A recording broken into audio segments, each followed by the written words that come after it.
Hey there, this is Dr. Leslie Allen with the Center for Holistic Healing, and in this video I want to begin to just dissect what the core actually is.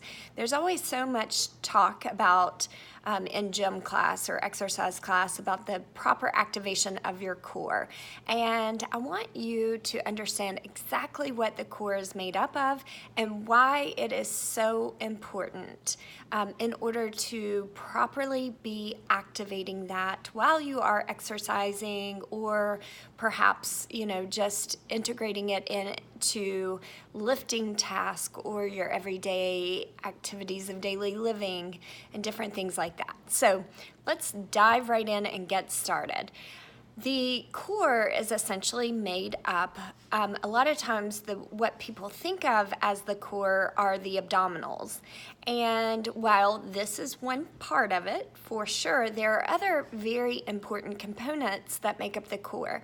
So I always like to describe it to my patients as you have a Coke can and you turn that can upside down. So the bottom part of that can now represents our pelvic floor. The center part of the can, the cylinder part of it, are our abdominals. Specifically, when we're talking about our deepest core muscles, that would be your transverse abdominis. And then the top part of the core that often gets left out is the diaphragm. So when we're activating the core, it is very important that you're not just activating the abdominals, especially this goes for both men and women. So men, I don't want you to tune out, but women, for us, our activation is a little different. But nonetheless, if we just focus on activating our abdominals and that transverse abdominis, as you can see, we're applying a lot of pressure to our abdominal cavity. And if we don't have that bottom layer of support or activation from the pelvic floor, then we're at risk of pelvic floor prolapse, and no one wants to go through that. So how do we make sure that we're activating our core muscles in the most appropriate manner?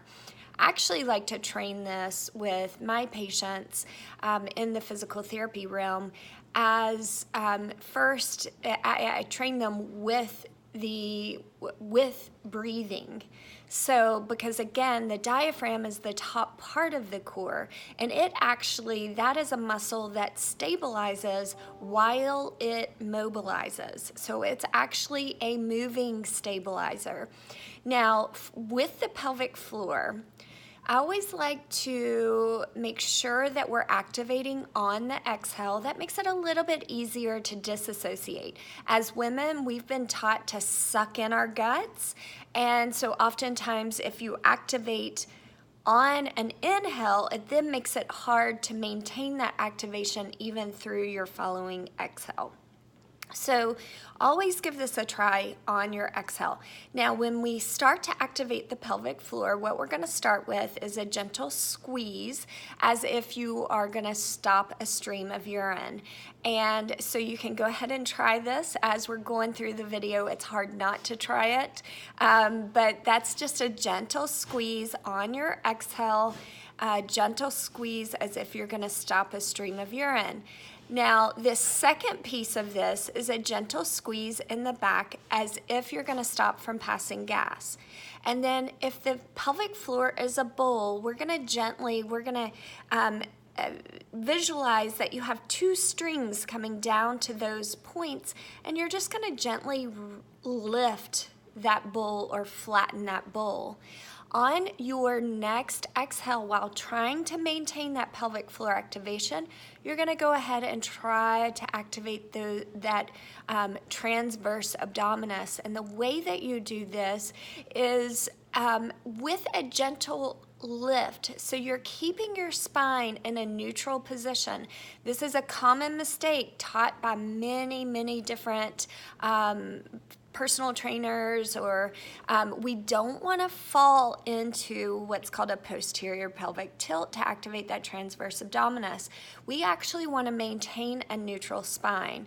There are lots of reasons for this, but we want to start to build strength around the normal position of the spine and not a flattened spine.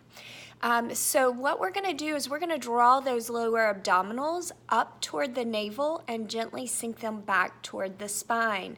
Again, there's no rocking or moving of the low back or the pelvis during that activation. So once you have those muscles activated, the pelvic floor, transverse abdominis, now when you take an inhale, your diaphragm normally descends into your abdominal cavity, but it's going to meet resistance. And so now your rib cage is going to move out to the side as if it's bucket handles. I want you to just visualize bucket handles that move out with your inhale and fall back in with the exhale. So a common goal that I always give my clients is that I want them to be able to hold those two activations through 5 full breath cycles, and then you relax those muscles, and then you're going to reactivate for 3 sets total. So that's 5 breaths. Being able to hold and maintain. There's a lot of coordination that is involved, especially if you have weakness of the pelvic floor. The most common co-activation that I often see is that when you activate your pelvic floor, if it is weak, if you've had babies or you have some incontinence, what will happen is the brain will automatically call upon the muscles of the neck. You'll feel those get tight, and what you're trying to do is help with that core stabilization. But with being aware and mindful, you need to turn those muscles off and only allow yourself to activate the muscles that you're calling upon. I hope you found this video helpful. If you have any questions, please feel free to reach out to us at the Center for Holistic Healing. We're always happy to help.